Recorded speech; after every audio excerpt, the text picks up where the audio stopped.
Hey Raleigh, and everyone watching the Siege Major.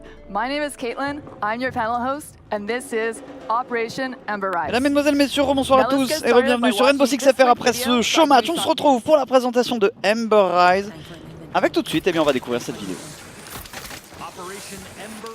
Operation Ember Rise is bringing that super hot fire to Rainbow Six Siege with 2 new operators and a newly reworked map.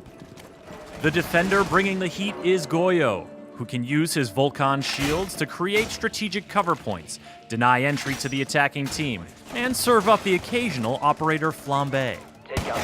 The attacker rising to the challenge is AMARU. Her Gaara Hook can quickly zip her up to rooftops, exterior windows, open hatches, and skylights. We've got the details you need to know about the new operators, as well as a tour of the newly reworked Canal Map. First up is GOYO.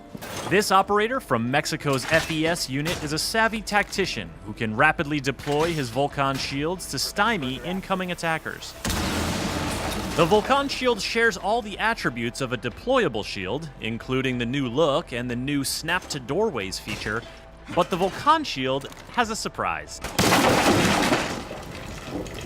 Anytime GOYO, his teammates, or even the attacking team sets off the incendiary core attached to the back of a Vulcan shield, there's a small explosion, followed by a prolonged "oh my god, it's all on fire" effect that you definitely don't want to try running through.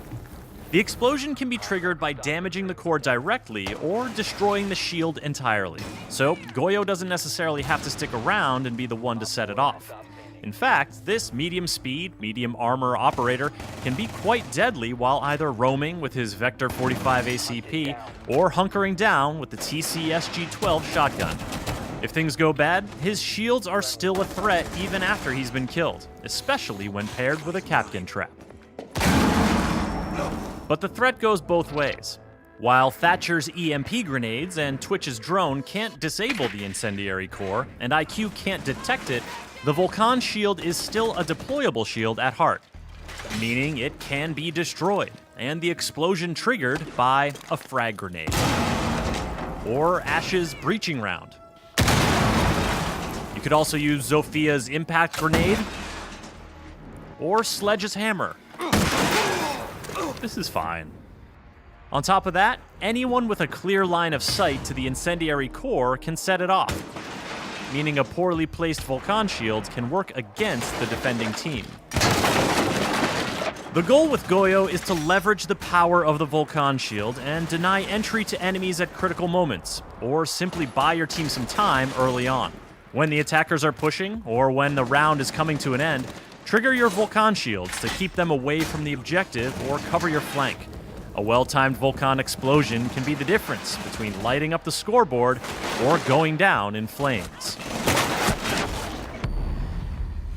While GOYO seeks to impede the movement of his enemies, the Peruvian attacker AMARU can get around the map like no operator before. This is her Gaara Hook, and it lets her zip to any repellable ledge or window to quickly position herself where defenders aren't expecting her to be. And once she's inside the building, the Gaara Hook lets her travel up through open hatches and skylights. That's a first for Rainbow Six Siege, and defenders will have to adjust their strategy accordingly or pay the price. When it comes to choosing your destination, the Gaara Hook makes it easy, clearly showing what it can or could grapple to. You can't grapple to something that's too far away or too far below your position, but you can use the hook for horizontal traversal, as long as you're entering a window. Once inside a building, you can't target anything but open hatches and skylights. While the hook will instantly break a wooden barricade on a window, a castle barricade will prevent you from even targeting it. And a closed hatch will need to be opened before you can ascend through it. AMARU's Supernova or ITA-12S shotguns will come in handy if defenders leave those hatches unreinforced. This makes Gaara Hook entry a bit noisy, so team communication and good droning are all the more valuable. AMARU doesn't pull her gun up until landing from the grapple, so she's completely vulnerable to Kapkan and Frost traps lying in wait, not to mention any defenders who may have heard her entry coming. Operators who can give her a quick buff, like Finka, or use their gadgets to distract defenders, like Ying or Dokebi, are strong pairings for AMARU. But with medium speed, medium armor, and a G8A1 LMG in her hands, AMARU is a well-rounded and very mobile force to be reckoned with. All this action has been taking place on the newly reworked Canal Map.